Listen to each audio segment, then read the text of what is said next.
Hi friends, welcome back to my channel. In today's video, I'm going to show you how to change the home screen layout on the Samsung Galaxy M06 5G. If you're new here, don't forget to subscribe and give this video a thumbs up. Now let's dive in. Step 1. First, unlock your phone and open the Settings application. This is where you can find various customization options for your device, including display settings, security settings, and accessibility features. Step 2. Now, locate the search icon in the top right corner and tap on it. The search feature makes it much easier to find specific options without having to scroll through multiple menus manually.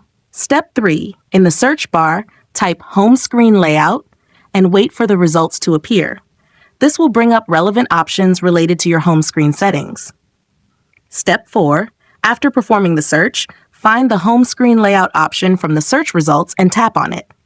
Choose the Home Screen Layout option again. Step 5. For the last and most important step, locate the two layout options, Home and Apps screens. This layout includes both the home screen and an app screen where all your installed apps are stored. Home screen only. This layout places all your apps directly on the home screen without a separate app screen. Choose your preferred option and tap Apply to save the changes. Your home screen layout will update instantly. If you found this tutorial helpful, don't forget to give it a thumbs up and subscribe to my channel for more great tips.